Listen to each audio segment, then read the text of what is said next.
नमस्ते, प्रणाम। मैं सुशीला देवी अपने यूट्यूब चैनल पर आप लोग के बहुत बहुत स्वागत। मैं आप सबके बीच लेके आई हूँ लाचारी गीत। अच्छा लगे तो आप लोग लाइक सब्सक्राइब शेयर करना। धन्यवाद। कोई ऋण बेचेला करे मुआया मालई हो दे तू ना। कोई ऋण बेचेला करे मुआया मालई हो दे तू ना। ओही कोई ऋणिया के खेतवा ना कोलियवा अपन छोट की कोलियवा माँ दे हो दे तू ना। अपन छोट की कोलियवा माँ दे हो दे तू ना।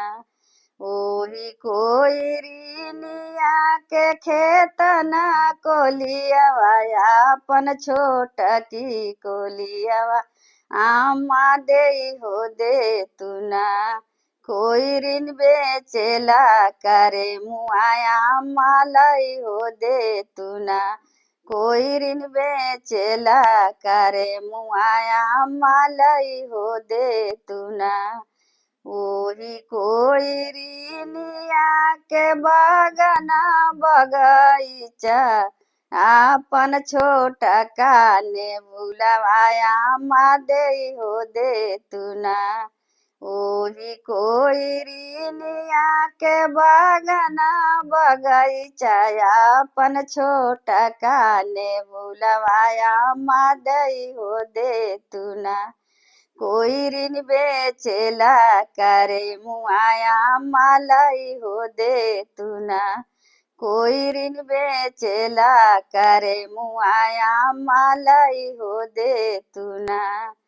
ओही कोई ऋणिया के घर ना दुआरवाया कोठरी आया माँ दे हो दे तू ना।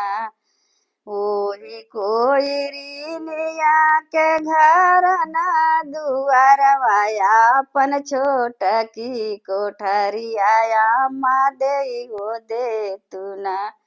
कोई ऋण बेचेला करे मुआया मालई हो दे तू ना। कोई ऋण बेचेला करे मुआया मालई हो दे तू ना। ओही कोई ऋणिया के बिटिया न बेटवा। ओही कोई ऋणिया के बिटिया न बेटवा हमार छोट की नाना दिया माँ दई हो दे तू ना।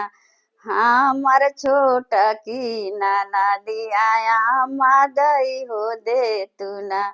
कोई ऋण बेचेला करे मुआया मालई हो दे तू ना। कोई ऋण बेचेला करे मुआया मालई हो दे तू ना।